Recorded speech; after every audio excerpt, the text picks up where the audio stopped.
C'est ton gars Vantard qui revient une fois de plus again and again te balancer cette dose, ce nectar survitaminé. Va chercher ton bavoir, mets-le bien en place, car tu sais que tellement c'est bon, onctueux, délicieux, tu vas t'en foutre partout et tu vas dégueulasser ton tricot tout neuf. Donc aujourd'hui, je viens vous parler de l'album d'Orelsan. Voilà, ma chronique arrive un petit peu sur le tard. J'arrive un petit peu à la fin de la bataille. Mais bon, pour ceux qui me suivent sur les réseaux sociaux, quand l'album d'Orelsan est sorti, j'étais aux États-Unis. Donc voilà, j'étais à New York et voilà, comme le dit le dicton légendaire, mieux vantard que jamais. Et de toute façon, seule la vie de vantard compte. Donc voilà, ma chronique arrive sur le tard, mais elle finit par arriver quand même. Donc, c'est le troisième album solo de Orelsan. Il s'intitule La fête est finie, The Party is Over.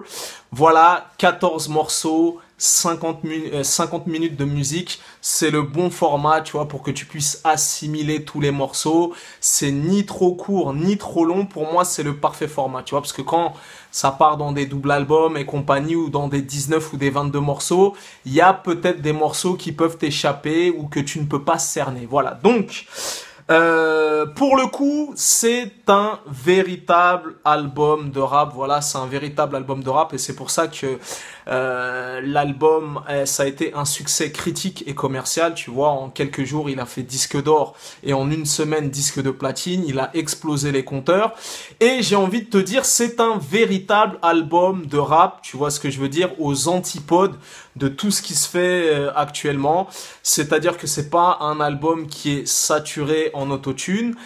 C'est un album, comme le dirait ma main Husky, à qui j'adresse mes sincères salutations, ou qui est dépourvu de morceaux trap. Tu vois, t'as pas des morceaux trap à toute berzingue. D'ailleurs, il y en a pas du tout dans cet album.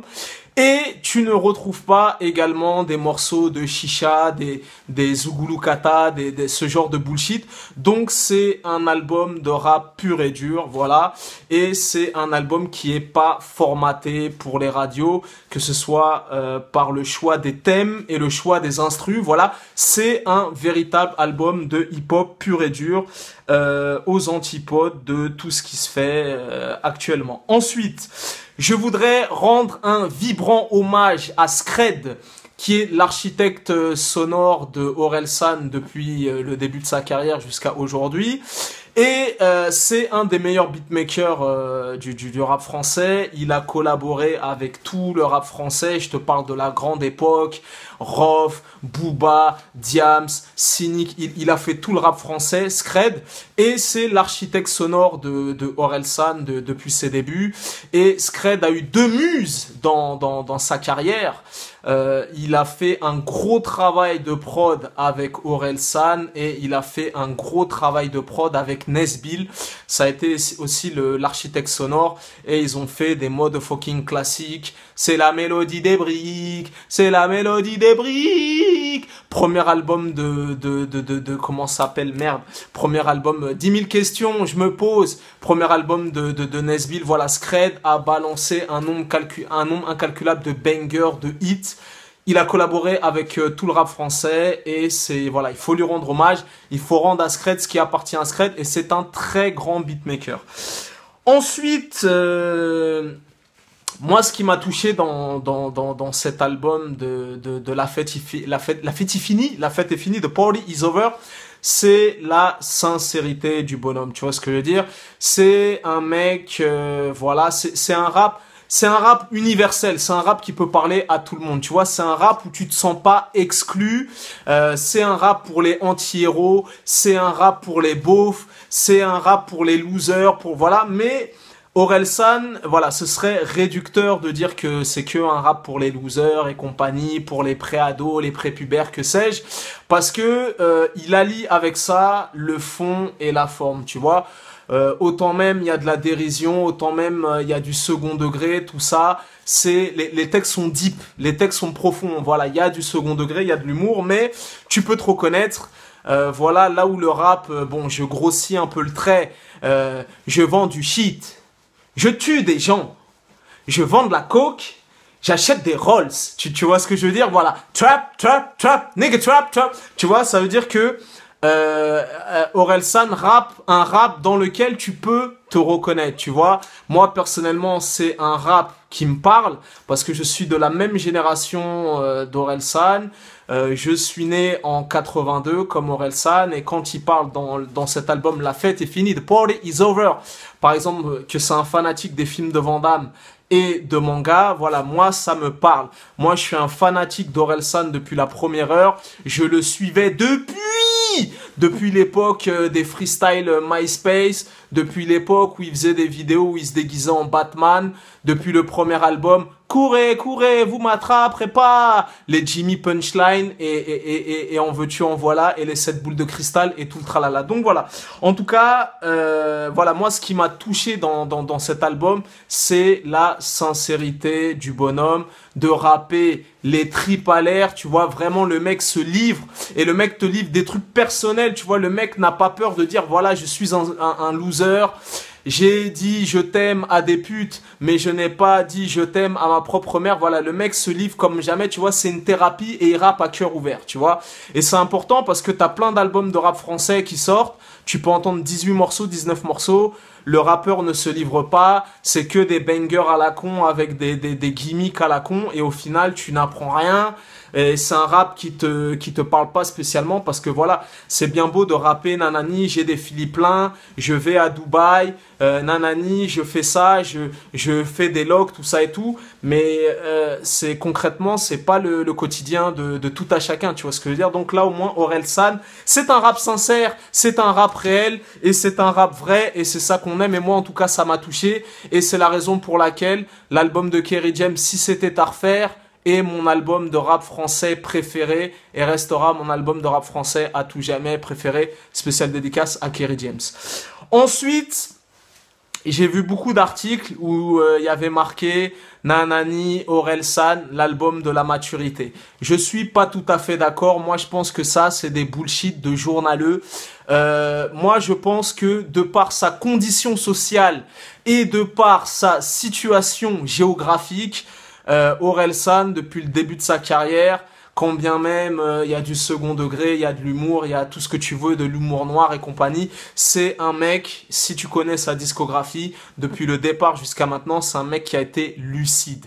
Donc voilà, moi l'album de la maturité, en gros, ça veut dire que tout ce qu'il a fait avant, c'était un petit peu des bullshit, il se cherchait. Et cet album, voilà, moi je suis pas tout à fait d'accord. Dans sa discographie complète, il y a une ligne directrice, il y a une cohérence et voilà. Après, le seul truc qui pourrait me pencher et me dire que ouais, éventuellement ça pourrait être l'album de la maturité.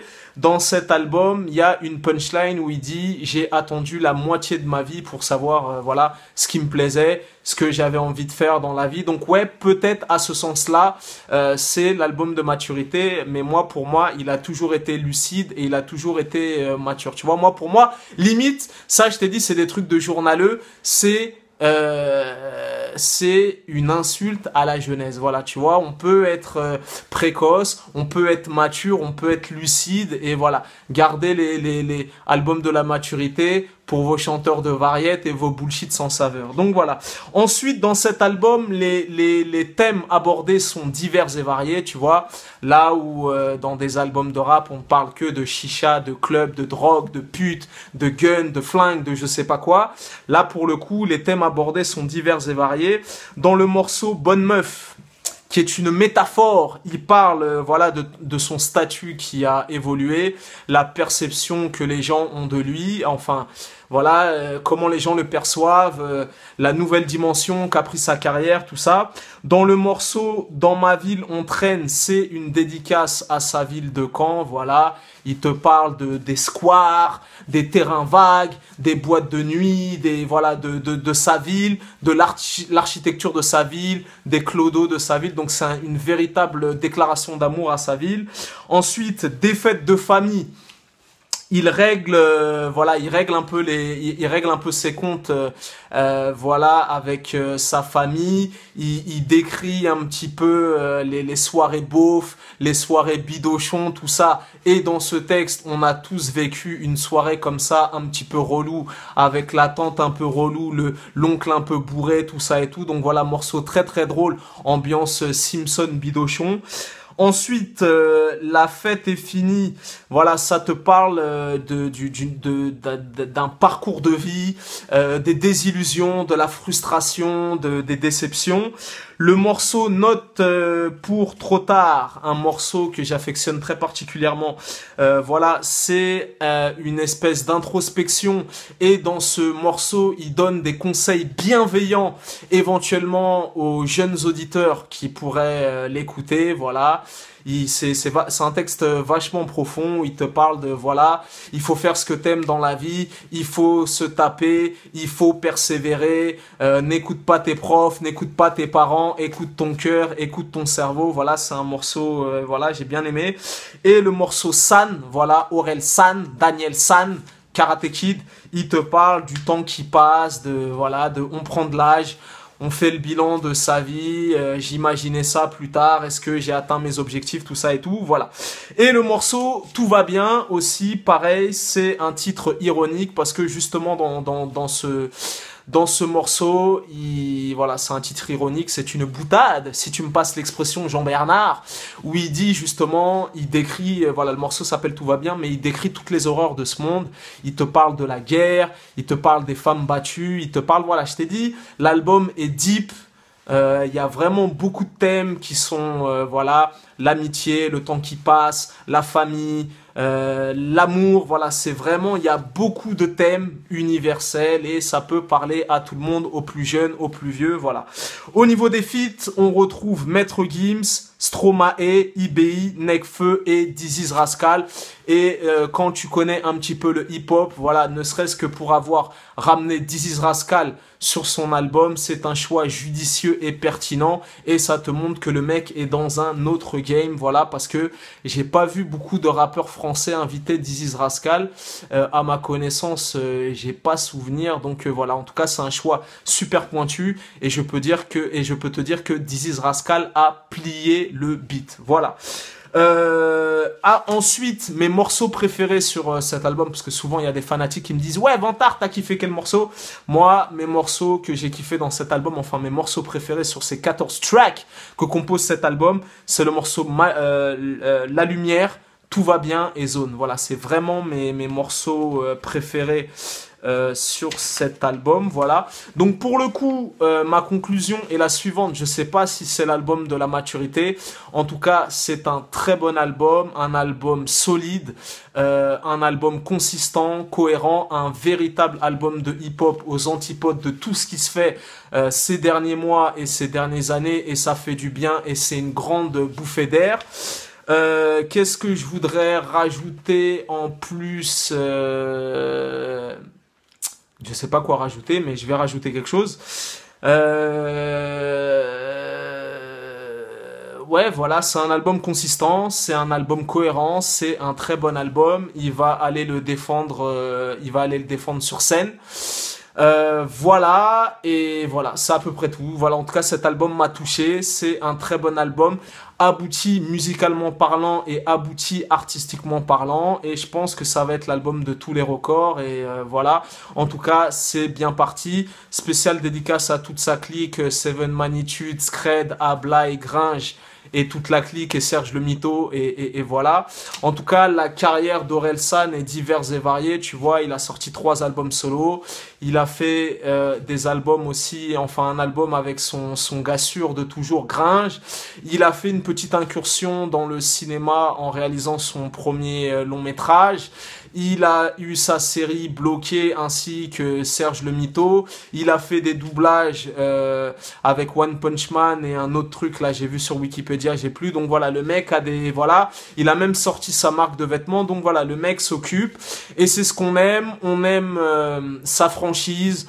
On aime sa nonchalance. On aime voilà la culture de la loose et son rap qui parle à tout le monde et qui voilà, moi en tout cas je t'ai dit ça m'a touché, la sincérité du bonhomme et voilà, c'est tout pour moi. C'était ton gars Vantard. Tu connais ce dicton légendaire, les goûts et les couleurs ça ne se discute pas. Si t'as l'avis de Vantard c'est toujours le bon et on se quittera sur cette punchline que j'aime particulièrement dans cet album, dans le morceau Note pour trop tard. Voilà, il y a une punchline, il dit le seul remède c'est le temps. Voilà, c'était ton gars Vantard, bon dimanche à tous.